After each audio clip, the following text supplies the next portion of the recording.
At age 15, Sophia Huang regularly drinks vintage teas that are older than she is. And she is always happy to share. "I'll bring my friends and teachers here, and once they try it, they get it," she said the other day. Tea can leave you feeling so happy from the inside out. Here is Fang Gourmet Tea, a tiny shop that her family owns in the back of a mall on Roosevelt Avenue in Flushing, Queens. For 15 years, it has been the de facto gathering place for the New York region's most serious tea enthusiasts. And this season brings its premier event, for connoisseurs and novices alike, the annual Tea Tasting Expo. For the Expo, which began in 2009 and runs this year from December 9 through January 7, the normally serene shop bustles as the staff trots out limited releases of Chinese and Taiwanese teas and teaware that draw drinkers from as far as California.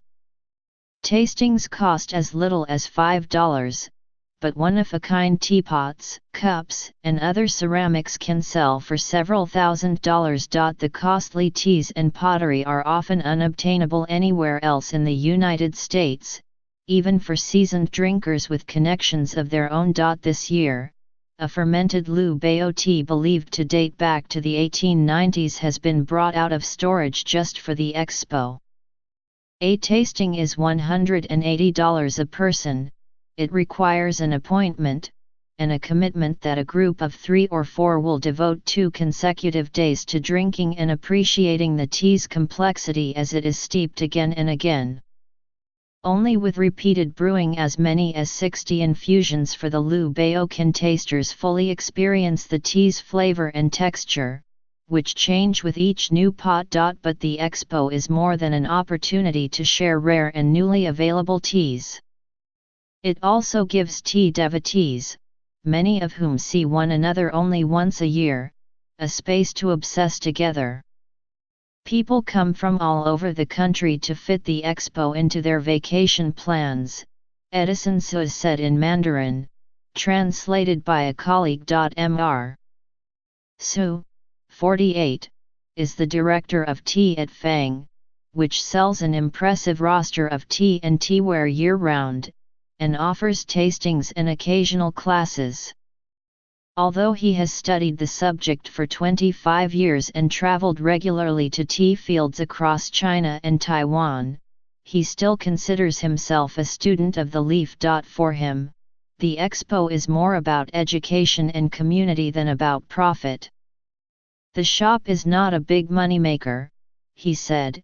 "It is financially supported by jewelry and real estate businesses overseen by Sophia Huang's mother, Mangxi Litang Huang, the widow of Rong Fang Huang, a Taiwanese immigrant who founded the shop. And unlike blockbuster conventions like the World Tea Expo, to be held next June in Las Vegas, and the Coffee and Tea Festival NYC, scheduled for March at the Brooklyn Expo Center, the Fang gathering is deliberately intimate.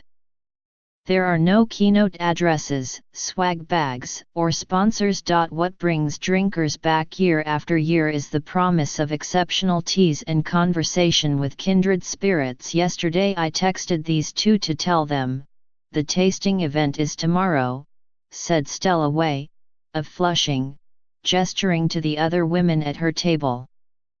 "We have to be first in line." Like her friends, whom she met at the expo years ago, Ms. Wei, 53, grew up in Taiwan, where tea was part of nearly every social gathering at home.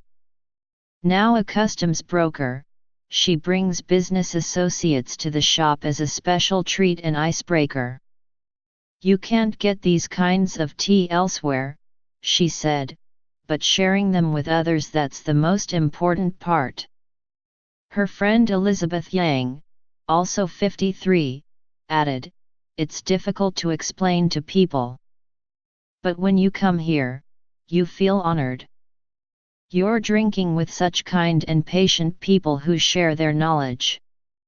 Ms. Yang said that each type of tea, from vegetal green tea to brassy roasted oolong, has its own character to explore. Before she immigrated to New York in 1979, her main exposure to tea was her grandfather's daily pots of jasmine. When she attended her first expo, she was grateful for the chance to revisit a touchstone of her childhood, but also delighted to learn about tea varieties she'd never encountered before. Newcomers to the expo who are seeking a place to start are often steered toward Fang's floral and creamy high mountain oolongs.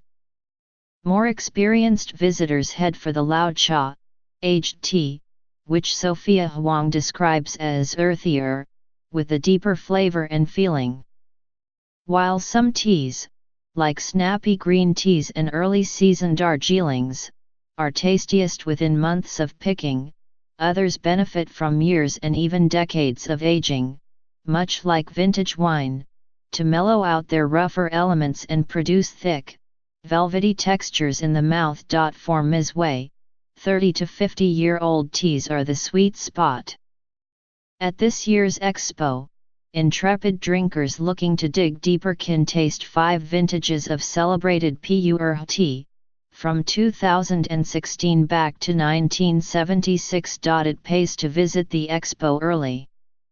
On its inaugural morning, Lucy Ma, who comes from nearby Forest Hills every year, snatched up a Taiwanese teapot that had just hit the shelf.